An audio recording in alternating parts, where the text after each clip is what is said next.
ಅವ್ರು ಯಾವ ಪಾರ್ಟಿಯವರು? ಹಾಂ, ಜೆ ಡಿ ಎಸ್. JDSನವರು ಹಿರಿಯ ಲೀಡರ್ ಅಲ್ವಾ? ಅವ್ರು ಹೇಳಿರೋದು ಸರಿ ಇದೆ ಇರಬೇಕು. ಸರ್, ಇದಕ್ಕೆ ಕುಮಾರಸ್ವಾಮಿ ಅವರು ಅವ್ರು ಹೇಳಿರೋದು ನನ್ನ ಪ್ರಕಾರ ಸರಿ ಇದೆ ಅಂತ ಅನ್ಕೊಂಡಿದ್ದೀನಿ. ಸರ್, ಕುಮಾರಸ್ವಾಮಿ ಅವರು ಹಾಗಲಕಾಯಿಗೆ ಬೇವಿನಕಾಯಿ ಸಾಕ್ಷಿ ಅಂತೇಳಿ ಅದಕ್ಕೆ ಟೀಕೆ ಮಾಡಿದ್ದಾರೆ. ಯಾಕಂತಂದರೆ ಅವ್ರ ಪಕ್ಷದವರೇ ಅಲ್ವಾ? ಅವ್ರು ಯಾರೋ ಏನಾಗಿದ್ದಾರೋ ಅವರು ಕೋರ್ ಕಮಿಟಿ ಚೇರ್ಮನ್ರು. ಅವ್ರು ಹೇಳಿದ ಮೇಲೆ ಏನಂತ ಅರ್ಥ?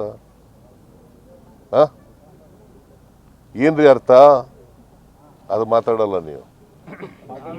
ಹಾಗಲಕಾಯಿ ಕುಮಾರಸ್ವಾಮಿ ಅವರು ಯಾಕೆ ಸರ್ ನಿಮ್ಮ ವಿರುದ್ಧ ಅಷ್ಟೊಂದು ಟೀಕೆಗಳನ್ನ ಮಾಡ್ತಾರ ವೈಯಕ್ತಿಕವಾಗಿ? ಭಯ ಅವ್ರಿಗೆ. ಈಗ